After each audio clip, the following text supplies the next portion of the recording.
Vapi town police સ્ટેશનના ચાલી વિસ્તારમાં રહેતા એક ફરિયાદીએ પોતાની સગીર વયની દીકરી સાથે દુષ્કર્મની એક ફરિયાદ આપેલી છે।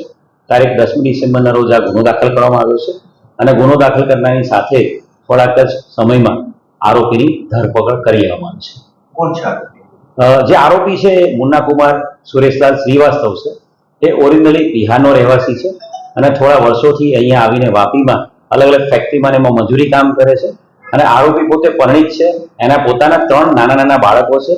આરોપી છે એ જે પીડિતા છે એના પિતાશ્રીની સાથેની મિત્રતા છે અને પીડિતાનું જે ઘર છે અત્યારે એ ઘરની બાજુના જ એક્ઝેક્ટ ઘરમાં એ ઘણા વર્ષોથી રહેતો હતો, એમની સાથે જ રહેતો હતો અને હમણાં ફક્ત મે મહિનાથી જેને ત્યાંથી ઘર ખાલી કર્યું છે। આ સમગ્ર ઘટના જે બહાર આવી છે એ ઘટના જે આ દીકરી છે, નાની દીકરી, એ દીકરીને પેટમાં દુખાવો થતા એને હોસ્પિટલ લઈ જવામાં આવી હતી અને હોસ્પિટલ લઈ ગયા બાદ હોસ્પિટલના સત્તાધીશો દ્વારા આપણને જાણવા મળ્યું હતું કે આ દીકરી છે એને ગર્ભ રહી ગયો છે અને એના આધારે દીકરીની પ્રાથમિક પૂછપરછના આધારે જે આરોપી છે એની સાથે જેને દુષ્કર્મ કર્યું છે એનું નામ મળતાની સાથે તાત્કાલિક પોલીસે એને ઉઠાવી લીધો હતો, એની ધરપકડ કરી લીધી હતી અને દીકરીના પિતાની વિધિવત ફરિયાદ દાખલ કરીને બળાત્કારની અને દુષ્કર્મની અને પોક્સોની જે ફરિયાદ છે એ ફરિયાદ દાખલ કરીને આરોપીને અટક કરેલી છે।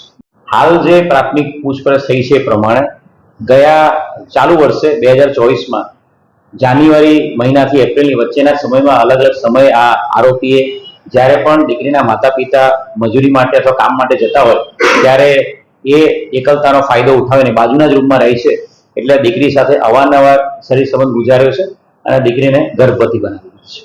આરોપી પરિણીત છે અને આરોપીને 3 નાના નાના